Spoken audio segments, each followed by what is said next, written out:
क्या आपने कभी सोचा है कि मेरी लाइफ में क्लैरिटी क्यों नहीं आती? कभी मन शांत नहीं रहता, कभी कॉन्फिडेंस गायब हो जाता है और हम सोचते हैं मुझे क्या करना चाहिए, किस पर भरोसा करना चाहिए। अगर आपके मन में भी यह सवाल आता है तो कृष्णा आज अध्याय 7 के पहले 5 श्लोक में इसका सीधा, साफ और प्रैक्टिकल जवाब देने वाले हैं। तो श्लोक नंबर 1 कहता है कि हे अर्जुन, अगर तुम्हारा मन मेरे पर टिका हो, तुम मेरे सहारे योग करो, तो तुम बिना किसी डाउट के मुझे पूरी तरह जान पाओगे। हम सब भगवान को जानना चाहते हैं, लेकिन हमारा मन 1000 तरफ भागता है। कभी तनाव, कभी कंपैरिजंस, कभी भविष्य की चिंता, कभी गिल्ट, कभी एक्सपेक्टेशंस। हमारा मन एक जगह टिकता ही नहीं। कृष्णा ये नहीं कहते कि तुम परफेक्ट बनो, वो कहते हैं बस मेरी तरफ मन को मोड़ दो, क्लैरिटी खुद आ जाएगी।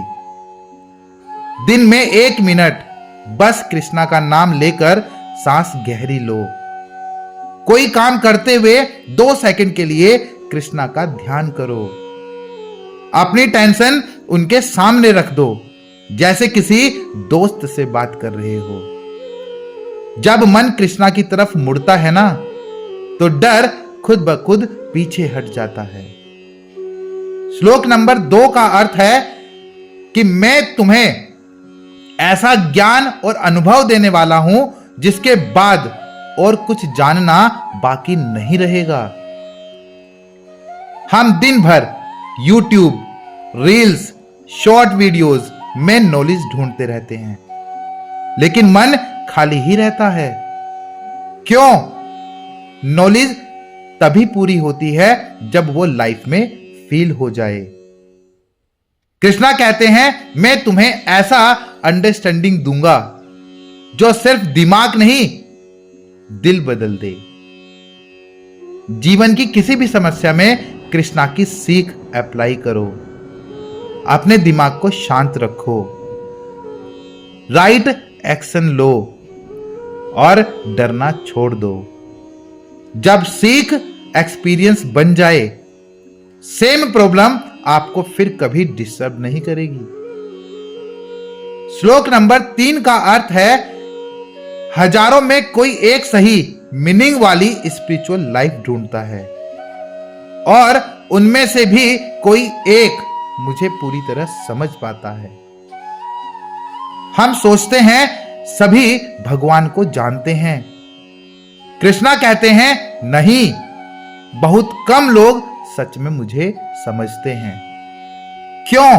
क्योंकि अधिकतर लोग भगवान से चाहते रखते हैं, लेकिन भगवान को समझने की चाहत बहुत कम रखते हैं। हम चाहते हैं हेल्थ, पैसा, जॉब, रिलेशनशिप, सक्सेस, लेकिन पूछते हैं भगवान मेरे अच्छे में क्या चाहते हैं? बहुत कम लोग। भगवान को सिर्फ विश मशीन ना समझें, उनसे पूछें मुझे इस सिचुएशन में क्या सीखना चाहिए। यही सोच आपको उन रेयर लोगों में डाल देती है जो कृष्णा को तत्व से समझते हैं। श्लोक नंबर 4 का अर्थ है ये 8 चीजें, धरती, पानी, आग, हवा, आकाश, मन, बुद्धि और अहंकार, ये मेरी प्रकृति के रूप हैं।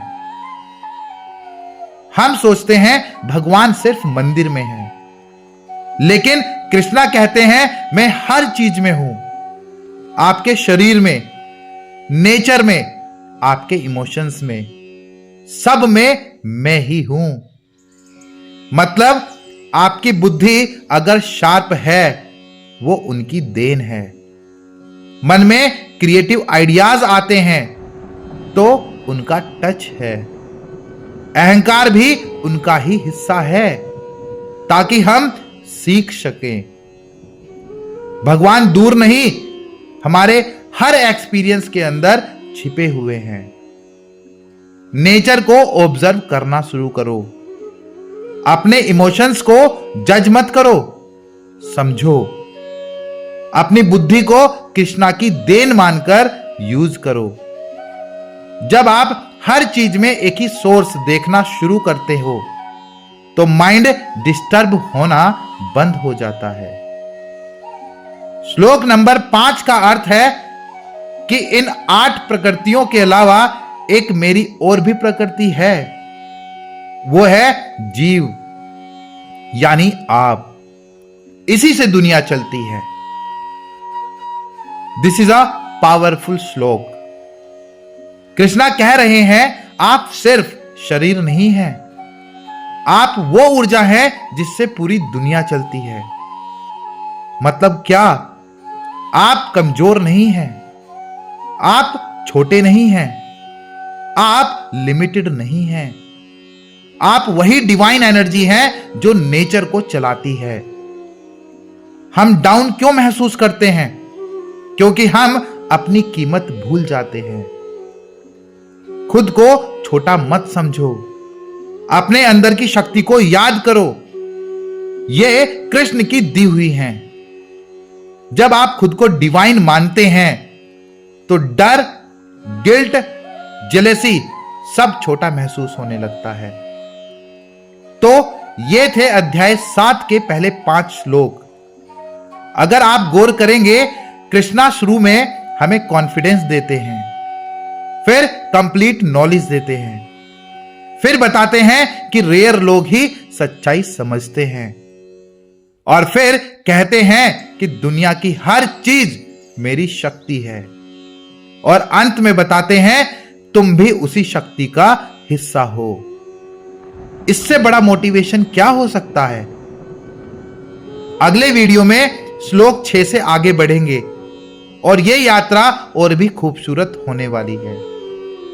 तो कमेंट में लिखिएगा जय श्री कृष्णा, हर हर महादेव। और अगर आपको यह वीडियो अच्छी लगी हो तो चैनल को सब्सक्राइब जरूर करिएगा।